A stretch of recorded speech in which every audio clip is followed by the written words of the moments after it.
স্কিমটা নিয়ে কথা বলবো সেটা হচ্ছে পিপিএফ বা পাবলিক প্রভিডেন্ট ফান্ড। এটা পোস্ট অফিসেও খোলা যায় এবং যে কোনো ব্যাংকেও খোলা যায়। তো আমরা মেনলি পোস্ট অফিসের ব্যাপারটা নিয়েই কথা বলবো। তো এটা একটা 15 বছরের মানে ধরে থাকা একটা অ্যাকাউন্ট, যেটা আপনাকে খুললে 15 বছর পর্যন্ত আপনাকে কিন্তু অ্যাকাউন্টটায় ডিপোজিট করতে পারবেন, ঠিক আছে। তো এখানে 1/1/2024 থেকে এখন কারেন্ট যে ইন্টারেস্ট রেট চলছে সেটা হচ্ছে 7.1% প্রতি বছর অনুসারে, এবং এটা চক্রবৃদ্ধি হারে সুদ হয়। তো এখানে মিনিমাম ডিপোজিট 500 এবং ম্যাক্সিমাম 1,50,000 একটা ফিনান্সিয়াল ইয়ার। একটা ফিনান্সিয়াল ইয়ার মানে কত না, 1 এপ্রিল টু পরের বছরের 31 মার্চ পর্যন্ত, ঠিক আছে। তো আপনি মিনিমাম 500 টাকা আপনাকে বইয়ে রাখতে হবে এবং ম্যাক্সিমাম 1,50,000 টাকা রাখতে পারেন। Deposits can be made up to lump sum or in instalment. এবার এই 500 টাকাটা তো একবার জমা দেবেন, এবার ধরুন আপনি 1,50,000 টাকা একবারও জমা দিতে পারেন, আবার যদি চান 50 বারও জমা দিতে পারেন 1 বছরের মধ্যে, ঠিক আছে। যে 20 বার ধরে যেমন টাকাটা অল্প অল্প জমা দিলেন সেটাও কিন্তু সম্ভব, ঠিক আছে। এরপরে হচ্ছে যে কে কে অ্যাকাউন্টটা খুলতে পারে। অ্যাকাউন্টটা খুলতে পারে সিঙ্গেল অ্যাডাল্ট, অর্থাৎ যার 18 বছর হয়ে গেছে সে খুলতে পারে।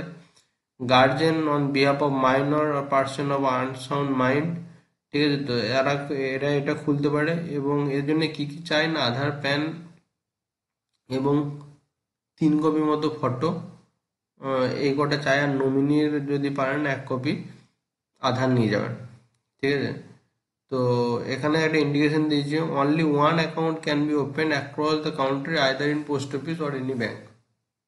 অর্থাৎ গোটা ভারতবর্ষে আপনি একটাই অ্যাকাউন্ট, পিপিএফ অ্যাকাউন্ট আপনার নামে খুলতে পারেন, সেটা যে কোনো ব্যাংকেও খুলতে পারেন অথবা পোস্ট অফিসেও খুলতে পারেন।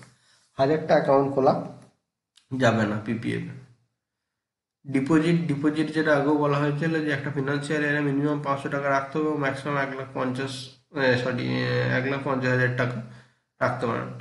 Maximum limit 1,50,000 shall be inclusive of the deposit his or her own account in the account open on behalf of minor. আচ্ছা, মানে 1,50,000 যে টাকাটা সেটা কিন্তু তার নিজস্ব যদি কোনো পিপিএফ অ্যাকাউন্ট থাকে, এবং যদি উনি কোনো মাইনরের নামে থেকে যদি আবার একটা পিপিএফ অ্যাকাউন্ট খোলেন, দুটোকে অ্যাড করেই কিন্তু 1,50,000 হবে। অর্থাৎ এখানে 1,50,000 ওখানে 1,50,000 এরকম কিন্তু করা যাবে না। Amount can be deposited in any number of instalment in a financial year, maximum multiple of 50। অর্থাৎ আপনাকে যখনই কোনো টাকা দিতে হবে তখন 50-র মাল্টিপলে দিতে হবে, অর্থাৎ 50, 100, 250, 300 এরকম দিতে পারেন। এবং এটা যতবার খুশি দিয়ে ম্যাক্সিমাম আপনার 1,50,000 টাকা 1 বছরে রাখতে পারেন। Account can be opened by cash or cheque in case of cheque the date of realisation of cheque. অর্থাৎ যদি অ্যাকাউন্টটা আপনি বাই চেকে খোলেন সেক্ষেত্রে কি বলেছে সেটা আপনাকে জানতে হবে।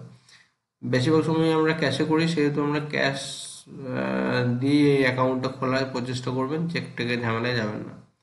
নেক্সট হচ্ছে কি না, ইনকাম ট্যাক্সের 80C ধারা এটা ছাড় পাওয়া যায়, যে কারণে একটা বড় সংখ্যক লোক যারা কাজ করেন বিভিন্ন সেক্টরে তারা কিন্তু এই অ্যাকাউন্ট খোলেন, কারণ এখানে ইনকাম ট্যাক্সের একটা অনেক বড় ছাড় পাওয়া যায়। Next, discontinuation of account.